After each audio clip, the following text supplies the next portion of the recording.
Hi guys, ಇವಾಗೊಂದು 4 ಸೆಕ್ಟರ್ಗಳು I mean 4 ಫೀಲ್ಡ್ಗಳು ಹೇಳ್ತೀನಿ. ಈ pharmacy, jewellery, car manufacturing, textile ಇವೆಲ್ಲ ಕಂಪ್ನಿಗಳ ಮೇಲೂ ದೊಡ್ಡದಾಗಿ ಏಟು ಬೀಳ್ತೈತೆ. ಆಲ್ರೆಡಿ ಬಿದ್ದಿದೆ. ಅಲ್ಲಿ ವರ್ಕ್ ಮಾಡ್ತಿರೋ ಎಂಪ್ಲಾಯೀಸ್ಗಳಿಗೂ ಈ ಕಂಪ್ನಿ ಒಳಗಡೆಯಿಂದ ಏಟು ಬೀಳೋಕ್ಕೆ ಸ್ಟಾರ್ಟ್ ಆಗುತ್ತೆ. ಕೇರ್ ಮಾಡಬೇಕಷ್ಟೆ, ಬೇರೆ ಏನೂ ಸೊಲ್ಯೂಷನ್ ಇಲ್ಲ. ಏನಕ್ಕೆ ಅಂತಂದರೆ, ಇವಾಗ ಒಂದು 4-5 ದಿನದಿಂದ ಲಾಸ್ಟ್ ವೀಕಿಂದನೇ ಅಂತಲೇ ಅಂದ್ಕೊಳ್ಳಿ, ಶೇರ್ ಮಾರ್ಕೆಟ್ ಫುಲ್ಲು ಡೌನಲ್ಲಿ ಐತೆ. ಅದೇ ದಿಢೀರಂತ ಶೇರ್ ಮಾರ್ಕೆಟ್ ಡೌನ್ ಆಗಿರೋದಕ್ಕೂ ರೀಸನ್ ಏನು ಅಂತಂದರೆ, ಅಮೇರಿಕಾದಲ್ಲಿರೋ ಟ್ರಂಪ್ ಕೊಡ್ತಾ ಇರೋ ಸ್ಟೇಟ್ಮೆಂಟ್ಗಳು. ಅಮೇರಿಕಾದಲ್ಲಿರೋ ಟ್ರಂಪ್ ಏನು ಸ್ಟೇಟ್ಮೆಂಟ್ ಕೊಟ್ಟವ್ರೆ ಅಂದರೆ, ಇಂಡಿಯಾ ಎಕಾನಮಿ ಎಲ್ಲ ಯಾವ ಎಕಾನಮಿ, ಅದೊಂದು ಡೆಡ್ ಎಕಾನಮಿ ಅಂತ ಒಂದು ಸ್ಟೇಟ್ಮೆಂಟ್ ಓಪನಾಗಿ ಸ್ಟೇಟ್ಮೆಂಟ್ ಕೊಟ್ಟವ್ರೆ. ಇನ್ನೊಂದೇನು ಅಂತಂದರೆ, ಅದು ಏನಕ್ಕೆ ಥರ ಹೇಳ್ತವ್ರೆ ಅಂತಂದರೆ, ನಾವು ರಷ್ಯಾ ಜೊತೆ ಫ್ರೆಂಡ್ ಆಗಿರೋದ್ರಿಂದ ನಾವು ಪ್ರೋ ರಷ್ಯಾ ಆಗಿದ್ದೀವಿ. ಸೊ ಪ್ರೋ ರಷ್ಯಾ ಆಗಿದ್ರೆ ಅವ್ನಿಗೇನು ಗುರು ತೊಂದರೆ ಅಂತಂದರೆ, ನನಗೆ ರಷ್ಯಾ ಎನಿಮಿ, ನನಗೆ ನೀನು ನನ್ನ ಜೊತೆ ಫ್ರೆಂಡಾ, ನನಗೆ ರಷ್ಯಾ ಎನಿಮಿ. ಸೊ ನೀನೇನು ಮಾಡು, ನನ್ನ ಎನಿಮಿ ನಿನಗೂ ಎನಿಮಿ ಅನ್ನಂಗೆ ನೀನು ರಿಯಾಕ್ಟ್ ಮಾಡು. ಅವನ ಜೊತೆ ನೀನು ಮಾತಾಡೋದು ಬಿಡು ಮೀನ್ಸ್ ನಾವು ರಷ್ಯಾದಿಂದನೇ ನಾವು ಆಯಿಲ್ ಬೈ ಮಾಡ್ತಾ ಇರೋದು, ಮತ್ತು ನಮ್ಮ ಡಿಫೆನ್ಸ್ಗೋಸ್ಕರ ನಮ್ಮ ವೆಪನ್ ಬೈ ಮಾಡ್ತಾ ಇರೋದು, ಇವೆಲ್ಲ ರಷ್ಯಾದಿಂದನೇ ಬೈ ಮಾಡ್ತಾ ಇರೋದು. ಸೊ ಆ ಟ್ರೇಡ್ ಡೀಲು ನನಗೆ ಇಷ್ಟ ಇಲ್ಲ ಕಣಪ್ಪ, ನೀನು ಅದನ್ನು ನಿಲ್ಲಿಸು ಅಂತ ಅಮೇರಿಕಾ ನಮಗೆ ಒಂದು ವಾರ್ನಿಂಗ್. ಜೊತೆಗೆ ಇನ್ನೊಂದೇನು ಅಂತಂದರೆ, ನಾವು ಬ್ರಿಕ್ಸಲ್ಲಿ ಇದ್ದೀವಿ, ನಮ್ಮ ಇಂಡಿಯಾ ಬ್ರಿಕ್ಸಲ್ಲಿ ಐತೆ. ಬ್ರಿಕ್ಸ್ ಅನ್ನೋದೊಂದು ಆರ್ಗನೈಸೇಷನು ನಮ್ಮ Russia, China, India, Brazil, South Africa ಅವೆಲ್ಲ ಸೇರಿ ಕಂಟ್ರಿಗಳೆಲ್ಲ ಸೇರಿ ಇರೋ ಒಂದು ಆರ್ಗನೈಸೇಷನ್ಗೆ ಬ್ರಿಕ್ಸ್ ಅಂತ ಅಂತೀವಿ. ಅಮೇರಿಕಾಗೆ ಪ್ರೋ ಆಗಿರೋ ಕಂಟ್ರಿಗಳೆಲ್ಲ ಹೇಗೆ ನೇಟೋ ಇಟ್ಟಿದೆಯೋ ಅದೇ ಥರ ಒಂದು ಆರ್ಗನೈಸೇಷನ್ ಬ್ರಿಕ್ಸು. ಅದು ಒಂದು ಸಪ್ರೇಟು. ಇವಾಗ ಇದು ಮಾರ್ವೆಲ್ ಅಂದರೆ ಇದು DC ಗಣಪ ಅನ್ನೋ ರೀತಿ ಒಂದಿದು. ಇದಕ್ಕೂ ಏನು ಸಂಬಂಧ ಅಂತಂದರೆ, ನಾವು ರಷ್ಯಾ ಜೊತೆ ಫ್ರೆಂಡ್ ಆಗಿರೋದ್ರಿಂದ, ನಾವು ಬ್ರಿಕ್ಸಲ್ಲಿರೋದ್ರಿಂದ ನಮ್ಮ ಇಂಡಿಯಾ ಮೇಲೆ ಟ್ರಂಪು ಅಮೇರಿಕಾ ಅಲ್ಲ, ಟ್ರಂಪು 25% ಟ್ಯಾರಿಫ್ ಟ್ಯಾಕ್ಸ್ ಹಾಕೋರೆ. ಟ್ಯಾರಿಫ್ ಟ್ಯಾಕ್ಸ್ 25% ಹಾಕಿದ್ರೆ ನಮಗೇನು ಗುರು ಅಂತಂದರೆ, 25% ಹಾಕಿರೋದಕ್ಕೆ ನಾನು ಇವಾಗ 4 ಹೇಳಿದ್ನಲ್ಲ, textile, car manufacturing, pharmacy, jewellery, ಇದ್ರ ಮೇಲೆಲ್ಲ ಡೈರೆಕ್ಟಾಗಿ ಹಿಡಿಬಿದ್ದೈತೆ 25%. ಅದು ಹೆಂಗೆ ಅಂತಂದರೆ, ಇವಾಗ 100 ರೂಪಾಯಿಗೆ ಒಂದು ಪ್ರಾಡಕ್ಟ್ನ ನಾವು ಇಲ್ಲಿಂದ ಅಮೇರಿಕಾದಲ್ಲಿ ಬೈ ಮಾಡ್ತಾ ಇದ್ದ ಅಂದರೆ, ಇವಾಗ ಎಕ್ಸ್ಟ್ರಾ 25 ರೂಪಾಯಿ ಕಟ್ಟಬೇಕು ಅಂದಾಗ ಅವ್ನು ಪಟ್ಟಂತ ಏನು ಮಾಡ್ತಾನೆ, 100 ರೂಪಾಯಿ ಕೊಟ್ಟು ಇಸ್ಕೊತಾ ಇದ್ದೆ ಅದೇ ಪ್ರಾಡಕ್ಟು ಇವಾಗ 25 ರೂಪಾಯಿ ಎಕ್ಸ್ಟ್ರಾ ಅಂತಂದರೆ ನಾನೇನಕ್ಕೆ ಇಸ್ಕೊಳ್ಳಿ ಅನ್ನೋದೇ ಅವ್ನ ಮೈಂಡ್ ಸೆಟ್ ಆಗಿರುತ್ತೆ. ಸೊ ಅಲ್ಲಿ ಸೆಲ್ ಆಗಿಲ್ಲ ಅಂದಾಗ ಅದು ಇಲ್ಲಿ ಹೊಡ್ತಾನೆ ನಮಗೆ. ಆ ಥರ ಇದನ್ನೆಲ್ಲ ಸರಿ ಆಯಿತು, ನೀನು ಏನಾದ್ರು ಮಾಡ್ಕೋ, ಆಯಿತು ಬೇಡ, ನಾನು ನಿನ್ನ ಮೇಲಿರೋ 25% ಟ್ಯಾಕ್ಸ್ನ ನಾನು ಕಟ್ ಆಫ್ ಮಾಡಬೇಕು ಅಂತಂದರೆ ನೀನೇನು ಮಾಡು, ಗೇಟ್ ಓಪನ್ ಮಾಡು. ಯಾವುದಕ್ಕೆ ಗೇಟ್ ಓಪನ್ ಮಾಡು ಅಂತಂದರೆ, ಅಗ್ರಿಕಲ್ಚರು ಮತ್ತು ಡೈರಿಗೆ. ಅವ್ರು ತುಂಬ ದಿನದಿಂದ ಟ್ರೈ ಮಾಡ್ತಾವ್ರೆ, ನಮ್ಮ ಅಮೇರಿಕಾ ತುಂಬ ದಿನದಿಂದ ಟ್ರೈ ಮಾಡ್ತಾವ್ರೆ ನಮ್ಮ ಇಂಡಿಯನ್ ಅಗ್ರಿಕಲ್ಚರ್ ಒಳಗಡೆ ಇಳಿಬೇಕು ಅಂತ. ಇಂಡಿಯನ್ ಅಗ್ರಿಕಲ್ಚರು ಮತ್ತು ಡೈರಿ, ನಾವು ಏನೇ ಆದರೂ ಊಟ ಮಾಡಲೇಬೇಕು, ಊಟ ಮಾಡೇ ಮಾಡ್ತೀವಿ, ಸಾಯೋ ಗಂಟನೂ ಊಟ ಮಾಡಬೇಕು, ಊಟ ಮಾಡೇ ಮಾಡ್ತೀವಿ. ಬೆಳಿಗ್ಗೆ ಎದ್ದ ತಕ್ಷಣ ಕಾಫಿ ಕುಡಿತೀವಿ, ಟೀ ಕುಡಿತೀವಿ, ಇದಕ್ಕೆಲ್ಲ ಡೈರಿ ಬೇಕೇ ಬೇಕು, ಹಾಲು ಕೊಡ್ತೀವಿ. ಇವಾಗ ಟ್ರಂಪ್ ಏನು ಹೇಳ್ತಾವ್ರೆ ಅಂತಂದರೆ, ನನಗೆ ಅಗ್ರಿಕಲ್ಚರ್ನ ಬಿಟ್ಕೊಡು, ಅಗ್ರಿಕಲ್ಚರ್ ನಾನು ಮಾಡ್ತೀನಿ. ನಮ್ಮ ಅಮೇರಿಕನ್ಸು, ನಮ್ಮ ಫಾರಿನರು, ಇವಾಗ ಇಂಡಿಯಾಗೆ ಫಾರಿನರ್ ಬಂದ್ಬಿಟ್ಟು ನಾನು ಫಾರ್ಮಿಂಗ್ ಮಾಡಿ ನಿಮ್ಗೆ ಊಟ ನಾನು ಹಾಕ್ತೀನಿ ಅಂತ ಹೇಳ್ತಾವನೆ. ಇಷ್ಟು ಈಗ 2025 ಇಂಡಿಯಾದಲ್ಲಿ 50% ಇಂಡಿಯಾ ಫಾರ್ಮಿಂಗಲ್ಲೇ ಇರೋದು, ಅಗ್ರಿಕಲ್ಚರಲ್ಲೇ ನಡೀತಾ ಇರೋದು. 100ರಲ್ಲಿ 50 ಜನ ಫಾರ್ಮಿಂಗಲ್ಲೇ ಅವರೇ, 100 ಜನದಲ್ಲಿ 50 ಜನ ಫಾರ್ಮಿಂಗಲ್ಲೇ ಅವರೇ. ನಮ್ಮ ಇಂಡಿಯಾ ಇವಾಗಲೂ 50% ಫಾರ್ಮಿಂಗ್ ನಂಬ್ಕೊಂಡೇ ಐತೆ. ಇಂಥದ್ರಲ್ಲಿ ಇವಾಗ ಇಷ್ಟು ಸುಮಾರು ವರ್ಷಗಳಿಂದ ಟ್ರೈ ಮಾಡಿ ಇವಾಗ ಟ್ಯಾಕ್ಸ್ ಎಲ್ಲ ಹಾಕ್ಬಿಟ್ಟು ದಿಢೀರಂತ ಇವಾಗ ನಾನು ಆ ಟ್ಯಾಕ್ಸ್ನೆಲ್ಲ ತೆಗೆದಾಕ್ತೀನಿ, ಬಟ್ ನೀನು ನನಗೆ ಅಗ್ರಿಕಲ್ಚರು ಮತ್ತು ಡೈರಿನ ಬಿಟ್ಕೊಡು, ನಾನು ಅದಕ್ಕೆ ಗೇಟ್ ಓಪನ್ ಮಾಡು.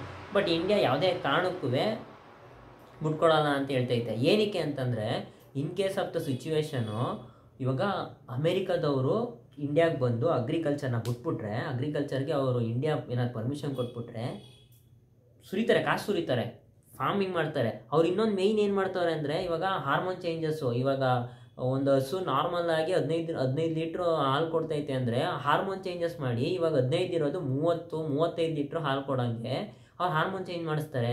ಮತ್ತು ಇವಾಗ ಸೀಡ್ಸು, ಬೀಜಗಳು, ಆ ಬೀಜಗಳಲ್ಲಿ ನಾರ್ಮಲಾಗಿ ಎಷ್ಟು ಫಸಲು ಕೊಡಬೇಕು ಅದಕ್ಕಿಂತ ಜಾಸ್ತಿ ಕೊಡೋಂಗೆ ಎಲ್ಲನೂ ಹಾರ್ಮೋನ್ ಚೇಂಜಸ್ ಮಾಡಿ ಜಾಸ್ತಿ ಸಿಗಂಗೆ ಮಾಡ್ತಾರೆ. ಇದರಲ್ಲಿ ಏನು ತೊಂದರೆ ಇವಾಗ ಬಂದರೆ ಒಳ್ಳೇದೇ ತಾನೆ ಅಂತಂದರೆ, ನಮ್ಮ ಇಂಡಿಯಾದಲ್ಲಿರೋ ಅಗ್ರಿಕಲ್ಚರ್ ನಡೆಸೋ ಅಂದರೆ ನಮ್ಮ ರೈತರಿಗೆ ದೊಡ್ಡದಾಗಿ ಏಟ್ ಬೀಳ್ತದೆ. ಯಾಕಂದರೆ ಇವಾಗ ಅವರು ಇಲ್ಲಿ ಬಂದು ಫಾರ್ಮಿಂಗ್ ಮಾಡಿದ್ರೆ ಅವ್ರು ತುಂಬ ಕಡಿಮೆ ರೇಟು ಕೊಡ್ತಾರೆ. ಜಿಯೋದವ್ರು ಹೆಂಗೆ ಕೊಟ್ಟರು ನಮಗೆ 6 ತಿಂಗಳು ಫ್ರೀ, ನೀವು ಹೆಂಗೆ ಬೇಕಾದ್ರೂ ಯೂಸ್ ಮಾಡ್ಬೋದು, ಫುಲ್ಲು ಫ್ರೀ ಸಿಮ್ಮು ಎಲ್ಲನೂ ಇದು ಮಾಡ್ಬೋದು ಅಂತಂದ್ಬಿಟ್ಟು ಫ್ರೀಯಾಗಿ ಪಟ್ ಅಂತ ಕೊಡ್ತಾನೆ. ನಾವು ಏನು ಫ್ರೀ ಅಂದ್ಕೊಂಡು ಎಲ್ಲನೂ ಇಸ್ಕೋತೀವಿ. ಆಮೇಲೆ 6 ತಿಂಗಳಾದಮೇಲೆ ವಾಪಸ್ ಜಿಯೋ ಮಾಡ್ದಂಗೆ 6 ತಿಂಗಳು ಮಾಡಿದ್ರೆ ಮತ್ತೆ 6 ತಿಂಗಳ ಗಂಟ ಫಸ್ಟ್ ರೀಚಾರ್ಜ್ 6 ತಿಂಗಳಿಗೆ ಮಾಡಬೇಕು ಅನ್ನಂಗೆ ಆ ಥರ ಯಾವ ರೀತಿ ಆ ಥರ ಮಾಡಿದ್ರು ಜಿಯೋದವರು, ಅದೇ ಥರ ಇವನು ಫ್ರೀಯಾಗಿ ಕೊಟ್ಬಿಟ್ಟು ದಿಢೀರ್ ಅಂತ ರೇಟ್ ಜಾಸ್ತಿ ಮಾಡ್ತಾನೆ. ಆವಾಗ ಇವ್ರ ಜೊತೆ ಕಾಂಪೀಟ್ ಮಾಡೋಕ್ಕೆ ಆಗಲ್ಲ. ನಮ್ಮ ರೈತರು ಹೆಂಗೆ ಕಾಂಪೀಟ್ ಮಾಡ್ತಾರೆ?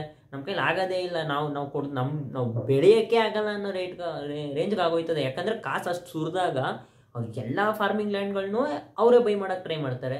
ನಾವೇ ಎಲ್ಲನೂ ಮಾಡ್ತೀವಿ ಅಂತ ಬೈ ಮಾಡೋಕ್ಕೆ ಟ್ರೈ ಮಾಡ್ತವೆ. ನಮ್ಮ ಇಂಡಿಯಾದಲ್ಲಿ ಆಲ್ರೆಡಿ ರೈತರು ಆತ್ಮಹತ್ಯೆ ಮಾಡ್ಕೋತಾರೆ ಅನ್ನೋ ರೇಟು ತುಂಬ ಟಾಪಲ್ಲಿ ಐತೆ. ಇನ್ ಕೇಸ್ ಇಂಡಿಯಾ ಏನಾರು ಅವ್ರಿಗೆ ಗೇಟ್ ಓಪನ್ ಮಾಡಿ ಬನ್ರಪ್ಪ ನೀವು ಇದು ಮಾಡಿ ನಮ್ಮ ಹಸುನೆಲ್ಲ ನೀವು ನೀಗಿಸಿ ಅಂತಂದರೆ ರೇಟಲ್ಲ, ಯಾರೋ ರೈತರೇ ಇರೋಕ್ಕಿಲ್ಲ, ಹಂಗಾಗೋಯ್ತದೆ. ಇನ್ನೊಂದೇನು ಅಂತಂದರೆ, 200 ವರ್ಷದ ಮುಂಚೆ ನಮ್ಮ ಬ್ರಿಟಿಷರು ಯಾವ ರೀತಿ ಬಂದು ನಮ್ಮ ಇಂಡಿಯಾನ ನಮ್ಮ ಹತ್ರದಿಂದ ಕಿತ್ಕೊಂಡು ರೂಲ್ ಮಾಡಿದ್ರು, ಅದನ್ನು ಅವಾಗ ಓಪನಾಗಿ ಕಿತ್ಕೊಂಡ್ರು. ಇವಾಗ ಇಂಡೈರೆಕ್ಟಾಗಿ ಬಂದು ಮತ್ತೆ ಕಿತ್ಕೊಂಡು ನಾನೇ ರೂಲ್ ಮಾಡ್ಕೊತೀನಿ, ನೀವು ರೂಲ್ ಮಾಡ್ತಾ ಇರೋದು ಚೆನ್ನಾಗಿಲ್ಲ, ನಿಮ್ಗೆ ಇಂಡಿಯಾ ನಾವು ಕೊಟ್ಟಿದ್ದು ತಪ್ಪು ಅನ್ನೋಂಗೆ ಮಾಡಿಬಿಡ್ತಾರೆ. ಸೊ ಆ ಕಾರಣಕ್ಕೋಸ್ಕರ ಇಂಡಿಯಾ ಅದೇ ಕಾರಣಕ್ಕೂ ನಾವು ಅದನ್ನು ಮಾಡಲ್ಲ ಅಂತೈತೆ. ಇವಾಗ ಇದು ಮುಗಿತಾ, ಇವಾಗ ಇದನ್ನು ನೀನು ಮಾಡಲ್ವಾ? ಹಂಗಂದರೆ ನೀನೇನು ಮಾಡು, ಇಂಡಿಯಾದಿಂದ ಅಮೇರಿಕಾಗೆ 17.3% ಗೂಡ್ಸು ಎಕ್ಸ್ಪೋರ್ಟ್ ಆಯ್ತೈತೆ. ಐ ಮೀನ್ ಅಮೇರಿಕಾ 17.3% ಗೂಡ್ಸ್ನ ಇಂಡಿಯಾದಿಂದ ಇಂಪೋರ್ಟ್ ಮಾಡಿಸ್ಕೊತೈತೆ. ಬಟ್ ಇಂಡಿಯಾ ಏನು ಮಾಡ್ತೈತೆ, ಅಮೇರಿಕಾದಿಂದ ಬರೀ 2% ಅಷ್ಟೇ ಇಂಪೋರ್ಟ್ ಮಾಡಿಸ್ಕೊತಾ ಇರೋದು. ಐ ಮೀನ್ ಅಮೇರಿಕಾ ಎಕ್ಸ್ಪೋರ್ಟ್ ಮಾಡ್ತಿರೋದು 2%. ಇವಾಗ ಟ್ರಂಪ್ ಏನು ಹೇಳ್ತವ್ರೆ, ನಾನು ನಿನ್ನ ಹತ್ರದಿಂದ ಅಷ್ಟೊಂದು ಬೈ ಮಾಡ್ತಾ ಇದ್ದೀನಿ ಅಂದರೆ ನೀನು ಅಷ್ಟೇ ಬೈ ಮಾಡು. ಇದನ್ನು ಸಿಂಪಲ್ಲಾಗಿ ಹೇಳ್ಬೇಕು ಅಂತಂದರೆ, ನಾನು ನನ್ನ ಫ್ರೆಂಡ್ ಹತ್ರ ಇವಾಗ 1000 ರೂಪಾಯಿ ಐತೆ, ನನ್ನ ಹತ್ರ 100 ರೂಪಾಯಿ ಐತೆ. ಇವಾಗ ನನ್ನ ಫ್ರೆಂಡು ನನಗೆ ಇರೋ 1000 ರೂಪಾಯಲ್ಲಿ 100 ರೂಪಾಯಿ ನನಗೆ ಕೊಟ್ಟ. ನನ್ನ ಹತ್ರ ಇರೋ 100 ರೂಪಾಯಲ್ಲಿ 50 ರೂಪಾಯಿನ ನಾನು ನನ್ನ ಫ್ರೆಂಡಿಗೆ ಕೊಟ್ಟೆ. ಈ ಸಿಂಪಲ್ಲಾಗಿ ಇದರಲ್ಲಿ ಜಾಸ್ತಿ ಕೊಟ್ಟಿರೋದು ಯಾರು ಹೇಳಿ? ನನ್ನ ಹತ್ರ ಇದ್ದಿದ್ದು 100 ರೂಪಾಯಲ್ಲಿ 50 ರೂಪಾಯಿ ಕೊಟ್ಟಿದ್ದೀನಿ. ಆಲ್ಮೋಸ್ಟ್ 50% ನನ್ನ ಹತ್ರ ಇದ್ದಿದ್ದು 100 ರೂಪಾಯಲ್ಲಿ ನಾನು ನನ್ನ ಫ್ರೆಂಡು ಕೊಟ್ಟಿದ್ದೀನಿ. ನನ್ನ ಫ್ರೆಂಡು ಅವನ ಹತ್ರ ಇರೋ 1000 ರೂಪಾಯಲ್ಲಿ 10%, 100 ರೂಪಾಯಿ ಅಷ್ಟೇ ನನಗೆ ಕೊಟ್ಟವನೆ. ಇವಾಗ ನಾನು ಜಾಸ್ತಿ ಕೊಟ್ಟಿದ್ದೀನಾ? ಇದು ಸಿಂಪಲ್, ಯಾರು ಕೇಳಿದ್ರು ಹೇಳೋ ಲಾಜಿಕ್ಕು ನಾನು ಜಾಸ್ತಿ ಕೊಟ್ಟಿದ್ದೀನಿ ಅಂತ. ಈ ವಿಚಾರನ ನಾನು ನಾನು 100 ರೂಪಾಯಿ ನೀನು ಕೊಟ್ಟಿದ್ದೀನಿ, ನೀನು ಬರೀ ನನಗೆ 50 ರೂಪಾಯಿ ಕೊಟ್ಟಿದ್ದೀನಿ ಅಂದರೆ ಯಾವುದದು ಲಾಜಿಕ್ಕು? ಇವಾಗ ಟ್ರಂಪ್ ಹೇಳ್ತಿರೋದು ಆ ಥರ. ನಾನು ನಿನ್ನ ಹತ್ರ ಇವಾಗ 100 ರೂಪಾಯಿ ಬೈ ಮಾಡ್ತಾ ಇದ್ದೀನಿ ಅಂದರೆ ನೀನು 100 ರೂಪಾಯಿಗೆ ಬೈ ಮಾಡು. ನಾನು ಇವಾಗ ಆ 100 ರೂಪಾಯಿಗೆ ನನ್ನ ಹತ್ರ ಇರೋ 100 ರೂಪಾಯಲ್ಲಿ ನಾನು 50 ರೂಪಾಯಿಗೆ ಬೈ ಮಾಡ್ತಾ ಇದ್ದೀನಿ. ಇವಾಗ 100 ರೂಪಾಯಿಗೆ ನೀನು ಬೈ ಮಾಡು ಅಂತ ನನ್ನ ಹತ್ರ ಹೇಳ್ತಿದ್ಯಾ ಅಂದರೆ ನಾನು 100 ರೂಪಾಯಿನೂ ನಾನು ನಿನಗೆ ಕೊಟ್ಬಿಟ್ರೆ ನಾನು ಏನು ತಿನ್ನಲಿ? ನನಗೆ ವಾಪಸ್ ಇನ್ನೇನು ಬೈ ಮಾಡೋಕ್ಕಾಯ್ತದೆ? ನಮ್ಮ ಇಂಡಿಯಾ ಇವಾಗ ಆ ಥರ, ನಿನ್ನ ಹತ್ರ ಕಾಸೈತೆ ಗುರು, ನೀನು ಬೈ ಮಾಡ್ತೀಯ, ನನ್ನ ಹತ್ರ ಕಾಸಿಲ್ಲ, ನಾನೇನು ಬೈ ಮಾಡಲಿ? ಅಮೇರಿಕಾ ಕಂಪೇರ್ ಮಾಡಿದ್ರೆ ಇಂಡಿಯಾ ನಮ್ಮದು 4th ಲಾರ್ಜೆಸ್ಟ್ ಎಕನಾಮಿ ನಮ್ಮದು India. But America top number 1ಗೂ 4ಗೂ ಕಂಪೇರ್ ಮಾಡ್ತೀರಾ ಅಂದರೆ ಹೆಂಗೆ ಕಂಪೇರ್ ಮಾಡೋಕ್ಕಾಗುತ್ತೆ? ನಿನ್ನ ಹತ್ರ ಕಾಸು ಜಾಸ್ತಿ ಐತೆ ಅಂದರೆ ಅದು ನೀನು ಬೈ ಮಾಡ್ತೀಯಾ? ನನ್ನ ಹತ್ರ ಕಾಸು ಜಾಸ್ತಿ ಇಲ್ಲ, ನಾನು ಬೈ ಮಾಡೋಕ್ಕಾಗಲ್ಲ. ಅದು ಇಂಡಿಯಾ ಕೊಡ್ತಿರೋ ಉತ್ತರ ಅಮೇರಿಕಾಗೆ. ಬಟ್ ಅಮೇರಿಕಾ ಇಲ್ಲ, ನಾನು 100 ರೂಪಾಯಿಗೆ ಬೈ ಮಾಡ್ತಾ ಇದ್ದೀನಾ, ನೀನು 100 ರೂಪಾಯಿಗೆ ಬೈ ಮಾಡು. ಇಲ್ವಾ? 25% ಟ್ಯಾಕ್ಸು ನಿನ್ನ ಮೇಲೆ, ಅಷ್ಟೇ 25% ಟ್ಯಾಕ್ಸು. ಈ ಥರ ಇದು ಮಾಡ್ತೈತೆ. ಇದೆಲ್ಲ ಏನು ಮಾಡಲ್ಲ ಅಂತಂದರೆ, ಒಂದು ರಷ್ಯಾ ಜೊತೆ ಮಾತ್ಬಿಡು, ಇಲ್ವಾ ಬ್ರಿಕ್ಸಿಂದನೂ ಆಚೆ ಬಾ, ರಷ್ಯಾ ಜೊತೆ ಮಾತ್ಬಿಡು, ಆವಾಗ 25% ಟ್ಯಾಕ್ಸ್ ತೆಗೆದಾಕ್ತೀನಿ. ಬಟ್ ಇಂಡಿಯಾ ಏನು ಸ್ಟ್ಯಾಂಡ್ ತೆಗೆದೈತೆ ಅಂದರೆ, ನಾನು ಯಾವುದೇ ಕಾರಣಕ್ಕೂ ಇವಾಗ 2-3 ವರ್ಷದಿಂದ ಬಂದು ನೀನು ಫ್ರೆಂಡ್ ಆಗಿರೋ ನಿನಗೋಸ್ಕರ 20-25 ವರ್ಷದಿಂದ ಇರೋ ನನ್ನ ಆ ರಷ್ಯಾನ ಯಾವುದೇ ಕಾರಣಕ್ಕೂ ನಾನು ಇದು ಮಾಡ್ಕೊಳ್ಳಲ್ಲ. ನೀನೇ ನನಗೆ ನಮ್ಮ ಇಂಡಿಯಾ ಮೇಲೆ ವಾರ್ಶಿಪ್ನೆಲ್ಲ ಕಳಿಸ್ದಾಗ ನನಗೋಸ್ಕರ ಸಬ್ಮೇರಿನಲ್ಲಿ ಬಂದಿದ್ದು ರಷ್ಯಾ.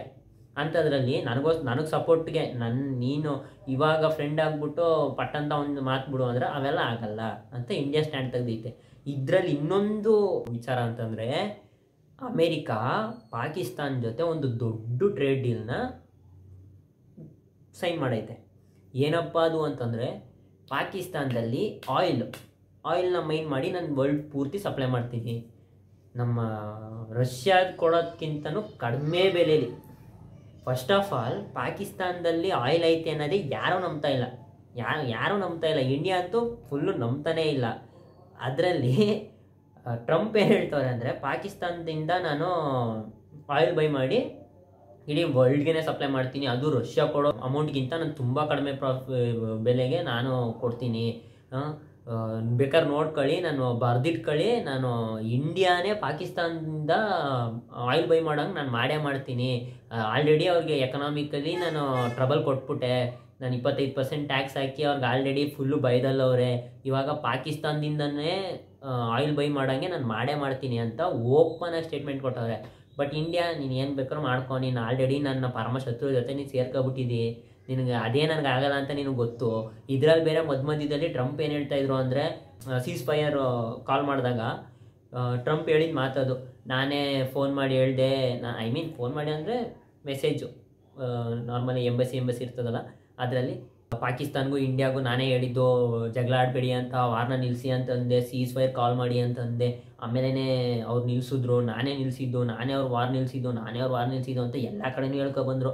ಇದು ಪಾರ್ಲಿಮೆಂಟಲ್ಲೂ ರೀಸೆಂಟಾಗಿ ಅವ್ರು ಎಲ್ಲ ಕಡೆನೂ ಹೇಳ್ಕೊಬತ್ತವ್ರೆ, ನೀವೇನಿಗೆ ಹೇಳ್ತಾ ಇಲ್ಲ, ನೀವು ಇಲ್ಲ ಅಂತ ನೀವು ಹೇಳ್ಬೋತಾನೆ, ಹಂಗೆ ಅಂದಾಗ ಇಂಡಿಯಾ ಹೇಳೈತೆ. ಇಂಡಿಯಾ ಆಲ್ರೆಡಿ ಅವರು ಅಲ್ಲಿರೋ ಡಿಫೆನ್ಸ್ಗಳು ನಮಗೆ ಫೋನ್ ಮಾಡಿದ್ರು, ಸೊ ನಮ್ಗೆ ಕಾಲ್ ಮಾಡಿ ಸೀಸ್ ಫೈರ್ ಕಾಲ್ ಮಾಡ್ಕೊಳ್ಳೋಣ ಅಂತ ಹೇಳಿದ್ರು. ಸೊ ನಾವು ಸೀಸ್ ಫೈರ್ಗೆ ಒಪ್ಕೊಂಡು ಹಂಗಾಗಿ ಸಿಂಧೂರ್ದು ಇದು ಮುಗೀತು, ಓಕೆ ಅನ್ಕೊಂಡು ಈ ಥರ ಇವಾಗ ಅಮೇರಿಕಾ ಪ್ರೋ ಪಾಕಿಸ್ತಾನ ಆಗ್ಬಿಟ್ಟೈತೆ. ಅಮೇರಿಕಾಗೆ ಲಿಟ್ರಲಿ ಏನು ಅಂದರೆ, ಟ್ರಂಪ್ಗೆ ಏನು ಬೇಕು ಅಂತಂದರೆ, ನಾನು ಹೇಳೋ ಮಾತು ನೀನು ಕೇಳಬೇಕು. ಈ ಪಾಕಿಸ್ತಾನ ಏನು ಮಾಡ್ತೈತೆ ಅಂದರೆ, ಅಣ್ಣ ಸಾರ್ ನೀವೇ ನಮ್ಮ ರಾಜರು ಸಾರ್ ಅನ್ನಂಗೆ ಪಾಕಿಸ್ತಾನ ಚೆನ್ನಾಗಿ ಬಕೆಟ್ ಹಿಡಿತವ್ರೆ. ಟ್ರಂಪ್ಗೆ ನಾರ್ಮಲಾಗೆ ಇದನ್ನು ಬಕೆಟ್ ಹಿಡಿಯೋರ್ ಕಂಡ್ರೆ ಸಾಕಾದಿಷ್ಟ. ಅಮೇರಿಕಾಗೆ ನಾರ್ಮಲಿ ನೀವೇ ದೊಡ್ಡವರು, ನೀವೇ ದೇವರು ಅಂತಂದ್ಬಿಟ್ರೆ ಮುಗೀತು, ನೀನು ನನ್ನ ಕಡೆಯವನು, ನೀನು ತೆಗೆದು ಬಾರಪ್ಪ ನೀನು ಅಂದ್ಕೊಂಡು ಅವರು ಫುಲ್ಲು ಮೈಂಡ್ ವಾಶ್ ಮಾಡಿ ನಿನ್ನ ಹತ್ರ ಇರೋದನ್ನೆಲ್ಲನೂ ಕಿತ್ಕೊಂಡು ಆಮೇಲೆ ನೀನು ಹೋಗಪ್ಪ ಸೈಡ್ಗೆ ಅಂತ ಅಂದ್ಬಿಟ್ಟು ಕಳಿಸೋವಂಥವ್ರು ಅಮೇರಿಕಾದವರು. ಸೊ ಇವಾಗ ಅಮೇರಿಕಾ ಏನು ಮಾಡ್ತೈತೆ ಅಂದರೆ, ಆ ದೊಡ್ಡ ಟ್ರೇಡ್ ಡೀಲ್ನ ಸೈನ್ ಮಾಡೋದಾಗ್ಲಿಂದ ಪಾಕಿಸ್ತಾನ ಫುಲ್ಲು ಪ್ರೋ ಅಮೇರಿಕಾ ಆಗ್ಬಿಟ್ಟೈತೆ. ಸಾರ್ ನೀವೇ ಎಲ್ಲ ಸಾರ್, ಎಲ್ಲನೂ ನೀವು ಏನಂತೀರ ಹ್ಞೂ ಸಾರ್ ಅಂದ್ಕೊಂಡು ಅದು ಟ್ರಂಪ್ಗೆ ಸಖತ್ ಖುಷಿ ಆಗ್ಬಿಟ್ಟೈತೆ. ಸೊ ಟ್ರಂಪ್ ಇವಾಗ ಅವ್ರ ಜೊತೆ ನನಗೆ ಹೊಸ friend Pakistan is my new friend ಅಂದ್ಕೊಂಡು ಫುಲ್ಲು ಎಲ್ಲ ಕಡೆನೂ ಪ್ರೆಸ್ ಮೀಟಲ್ಲಿ ಪಾಕಿಸ್ತಾನು ನನ್ನ ಕಡೆಯವನು, ಪಾಕಿಸ್ತಾನಿಗೆ ಏನಾರು ಅಂದರೆ ನಾನು ಮುಂದೆ ಬಂದು ನಿಲ್ತೀನಿ, ಪಾಕಿಸ್ತಾನಿಗೆ ಯಾವನಾರು ಏನಾರು ಥ್ರೆಟ್ ಕೊಟ್ಟರೆ ನಾನು ಕೇಳ್ತೀನಿ ಅನ್ನೋ ಒಂದು ಇದು ಅಂದರೆ ಓಪನಾಗಿ ಹೇಳ್ತಾನೆ ಇಂಡಿಯಾ, ಇನ್ಮೇಲಿಂದ ಪಾಕಿಸ್ತಾನು ನನ್ನ ಕಡೆ, ನೀನೇನಾರು ಪಾಕಿಸ್ತಾನಿಗೆ ಏನಾರು ಮಾಡ್ತೀಯಾ ಅಂತಂದರೆ ನಾನು ಬಂದು ಕೇಳ್ತೀನಿ ನಿನ್ನನ್ನು ಸುಮ್ಮನೆ ಬಿಡಲ್ಲ ಅನ್ನೋ ಒಂದು ಮೈಂಡ್ ಸೆಟ್ಟಲ್ಲಿ ಇವಾಗ ಅವರೇ ಟ್ರಂಪ್, ನಾಟ್ ಟ್ರಂಪ್. ಅಮೇರಿಕಾ ಇದೆಲ್ಲ ಏನೂ ಇಲ್ಲ. ಅಮೇರಿಕಾದವರು ಸುಮಾರು ಜನ ಅಮೇರಿಕಾ ಒಳಗಡೆ ಇರೋರು ಇವಾಗ ಟ್ರಂಪ್ನ ಬೈಯಕ್ಕೆ ಸ್ಟಾರ್ಟ್ ಮಾಡ್ಬಿಟ್ಟು, ಎಲೆಕ್ಷನ್ಗೆ ನಿಂತಾಗ ನೀನು ಹೇಳಿದ ಮಾತೇನು, ನಾನು ಯಾವುದಕ್ಕೆ ಹೋಗಲ್ಲ, ನನಗೆ ಸಂಬಂಧ ಇಲ್ಲದೆ ಇರೋ ಕತೆಗಳಿಗೆ ನಾನು ಹೋಗಲ್ಲ, ಅವ್ರು ಏನಾದ್ರು ಮಾಡ್ಕೊಂಡು ಸಾಯ್ಲಿ, ನನಗೂ ಅದಕ್ಕೂ ಸಂಬಂಧ ಇಲ್ಲ ಅಂತ ನಾನು ಇರ್ತೀನಿ ಅಂತ ಅಂದ್ಬಿಟ್ಟು ಬಂದ ತಕ್ಷಣ ಇಸ್ರೇಲ್ಗೂ ಇರಾನ್ಗೂ ಇರೋ ಇದರಲ್ಲಿ ಇಸ್ರೇಲ್ಗೆ ಸಪೋರ್ಟ್ ಮಾಡ್ಕೊಂಡು ಇರಾನ್ನ ಹೊಡೆದ ಟ್ರಂಪ್ ಇರಾನ್ಗೆ ಒಂದು ಇದು ಕೊಟ್ಟರು. ಆ ಥರ ಅಮೇರಿಕಾದಲ್ಲಿರೋರೇ ಇವಾಗ ಟ್ರಂಪ್ನ ತುಂಬ ಹೇಟ್ ಮಾಡ್ತಾವ್ರೆ, ನೀನು ಮಾಡ್ತಿರೋದೆಲ್ಲ ತಪ್ಪು ಅಂತ. Next time America president Trump ಆಯ್ತಾರ ಅನ್ನೋದು ತುಂಬ ಡೌಟಲ್ಲೈತೆ. ಆ ಥರ ಕೂತೈತೆ. ಈ ಟೈಮಲ್ಲಿ ಈ ಥರ ಮಾಡ್ತಿರೋದು ಅಮೇರಿಕಾದಲ್ಲಿ ಸುಮಾರು ಜನ ಕಾಯ್ತಾ ಇಲ್ಲ, ಈ ಥರ ಮಾಡ್ಕೊಂಡು ಹೋಯ್ತವನೇ, ನಮ್ಗೇನೋ ಒಂದು ಇದು ಮಾಡ್ತಾನೆ, ಹಂಗೆ ಹಿಂಗೆ ಅಂದ್ಕೊಂಡು ತುಂಬ ಪ್ರಾಬ್ಲಮ್ಗಳು ಹೋಯ್ತೈತೆ. ಬಟ್ ಇದರಲ್ಲಿ ನಾನು ಇದನ್ನು ಈ ವಿಷಯದ ಟಾಪಿಕ್ನ ಏನಕ್ಕೆ ಈ ವಿಡಿಯೋ ಮಾಡಬೇಕು ಅಂತ ಅಂದ್ಕೊಂಡೆ ಅಂದರೆ, ಆ್ಯಕ್ಚುಲಿ ನಮಗೆ ಇವಾಗ 25% ಟ್ಯಾಕ್ಸ್ ಹಾಕಿರೋದು ತುಂಬ ದೊಡ್ಡ ತಲೆನೋವು. ಯಾಕಂದರೆ ಇಲ್ಲಿಂದ ನಾವು ಅಲ್ಲಿ ಎಕ್ಸ್ಪೋರ್ಟ್ ಮಾಡ್ತಿರೋದು ನಾವು ಅಮೇರಿಕಾಗೆ, ನಾವು ತುಂಬ ಜಾಸ್ತಿ ಎಕ್ಸ್ಪೋರ್ಟ್ ಮಾಡ್ತಿರೋದೇ ಅಮೇರಿಕಾಗೆ. ಹಾಗಾಗಿ ತುಂಬ ದೊಡ್ಡ ತಲೆನೋವು ಅದು. ನಾವು ಬೇರೆ ದೇಶಗಳಿಗೂ ಸಪ್ಲೈ ಮಾಡ್ತಾ ಇದ್ದೀವಿ, ಬಟ್ ಅಮೇರಿಕಾಗೆ ಮಾತ್ರನೇ 17.3 ಪರ್ಸೆಂಟೇಜ್ ನಾವು ಎಕ್ಸ್ಪೋರ್ಟ್ ಮಾಡ್ತಾ ಇದ್ದೀವಿ ಅಂದಾಗ ನಮ್ಮ ಫುಲ್ಲು ಎಲ್ಲ ಎಕ್ಸ್ಪೋರ್ಟುವೆ ನಾವು ತುಂಬ ನಂಬ್ಕೊಂಡಿರೋ ಅಂಥದ್ದು ಅಮೇರಿಕನ. ಸೊ ನನಗೇನು ಅನ್ನಿಸ್ತು ಅಂದರೆ ಈ ಥರ ಮಾಡಿರೋದಕ್ಕೆ ಪಟ್ಟಂತ ಇವಾಗಲೇ ಈ ಪ್ರೆಸೆಂಟ್ಲಿ ಇವಾಗ ಆಯ್ತಿರೋ ಒಂದು ಕಷ್ಟ ಇದಕ್ಕೆ ಬೇರೆ ಕಡೆ ಒಂದೇ ಕಡೆ ಇವಾಗ ಒಂದು ಟೇಬಲ್ಗೆ 4 ಕಾಲಿದ್ದರೆ ಒಂದು ಕಾಲು ಹೋಯ್ತು ಅಂದರೆ ಇನ್ನು 3 ಕಾಲನ್ನ ಮೇಂಟೈನಾರು ಮಾಡ್ಬೋದು. ಆ ಟೇಬಲ್ ಪಟ್ಟಂತ ಬೀಳದೇ ಇರೋಂಗೆ ಮೇಂಟೈನ್ ಮಾಡ್ಬೋದು. ನಾವು ಬರೀ ಅಮೇರಿಕಾ ಅನ್ನೋ ಒಂದೇ ಒಂದು ಸಿಂಗಲ್ ಲೆಗ್ ಟೇಬಲ್ನ ಇಟ್ಕೊಂಡು ಪಟ್ಟಂತ ಅದು ಈ ಥರ ಮಾಡ್ತೈತೆ ಮುರಿದೋಯ್ತೈತೆ ಅಂದಾಗ ನಾವು ಅಲ್ಲಿ ನಿಲ್ಲಕ್ಕಾಗಲ್ಲ ಅದರಲ್ಲಿ. ಸೊ ಬೇರೆ ಇವಾಗಲೇ ಸುಧಾರಿಸ್ಕೊಂಡು ಪಟ್ಟಂತ ಸ್ವಲ್ಪ ನಮ್ಮ ಎಕ್ಸ್ಪೋರ್ಟ್ನ ಬೇರೆ ಕಂಟ್ರಿಗೆ ಜಾಸ್ತಿ ಮಾಡಿದ್ರೆ ಮೇ ಬಿ ಫ್ಯೂಚರ್ ಡೇಸಲ್ಲಿ ಪಟ್ಟಂತ ಇವಾಗ ದಿಢೀರ್ ಅಂತ ಒಂದು ಹೈಕಿಗೆ ಬರೋಕ್ಕಾಗಲ್ಲ, ಬಟ್ ಫ್ಯೂಚರ್ ಡೇಸಲ್ಲಿ ಸ್ಟೇಬಲ್ ಆಗಿಬಿಡುತ್ತೆ. ನಾವು ಅಮೇರಿಕನ ನಂಬೋ ಅಗತ್ಯನೇ ಇರಲ್ಲ ಅವಾಗ. ಇದನ್ನು ಇವಾಗ ಇಂಡಿಯಾ ಇದಕ್ಕೇ ಸ್ವದೇಶಿ ಪ್ರಾಡಕ್ಟ್ಗಳನ್ನ ತುಂಬ ಬೈ ಮಾಡಿ ಅಂತ ಅಂದ್ಬಿಟ್ಟು ಮೋದಿ ತುಂಬ ಪ್ರಚಾರ ಮಾಡೋಕ್ಕೆ ಸ್ಟಾರ್ಟ್ ಮಾಡೋರೆ. ಈ ದೀಪಾವಳಿಗೆ ಸ್ವದೇಶಿ ಪ್ರಾಡಕ್ಟ್ಗಳನ್ನ ತುಂಬ ಬೈ ಮಾಡಿ ಎಲ್ಲ ಕಡೆನೂ ಇವಾಗ ಯಾವ ಸೋಷಿಯಲ್ ಮೀಡಿಯಾ ಬೇಕಾದ್ರೂ ಓಪನ್ ಮಾಡಿ ನೋಡಿ, ಟ್ವಿಟ್ಟರಲ್ಲಾಗಿರ್ಬೋದು, ಇನ್ಸ್ಟಾಗ್ರಾಮಲ್ಲಾಗಿರ್ಬೋದು, ಫೇಸ್ಬುಕ್ಕಲ್ಲಾಗಿರ್ಬೋದು, ಪಟ್ ಅಂತ ಬರೀ ಸ್ವದೇಶಿ ಪ್ರಾಡಕ್ಟ್ಗಳನ್ನ ಬೈ ಮಾಡಿ ಹಂಗೆ ಇವಾಗ ನಮ್ಮ ಎಕನಾಮಿನ ನಾವು ಸ್ಟೇಬಲ್ ಮಾಡ್ಕೋಬೇಕು ಅಂತಂದರೆ ನಾವು ಎಕ್ಸ್ಪೋರ್ಟ್ನ ಅಮೇರಿಕನ್ ಮಾತ್ರ ನಂಬ್ದೇನೆ ಬೇರೆ ದೇಶಗಳಿಗೂ ಎಕ್ಸ್ಪೋರ್ಟ್ ಮಾಡಿದ್ರೆ ನಾವು ಫ್ಯೂಚರಲ್ಲಿ ಸ್ಟೇಬಲ್ ಆಯ್ತೀವಿ. ಸೊ ನಮ್ಮ ಇದನ್ನು ನಾವು ಸ್ಟೇಬಲ್ ಮಾಡ್ಕೋಬೇಕು. ಇವಾಗ ಆಗ್ತಾ ಇರೋ ಒಡ್ತನ ತಡಿಬೇಕು ಅಂತಂದರೆ ಏನಾರು ಒಂದು ಮಾಡಬೇಕು. ಸೊ ನನಗೆ ಈ ಟಾಪಿಕ್ನ ಮಾತಾಡಬೇಕು ಅನ್ನೋದೇ ಏನೂ ಇರಲಿಲ್ಲ. ನಾನು ಸುಮಾರು ದಿನದಿಂದ ನನಗೆ ಪರ್ಸ್ನಲ್ ಹೆಲ್ತ್ ಇಶ್ಯೂಸಿಂದ ವೀಡಿಯೋ ಮಾಡ್ತಾನೇ ಇಲ್ಲ.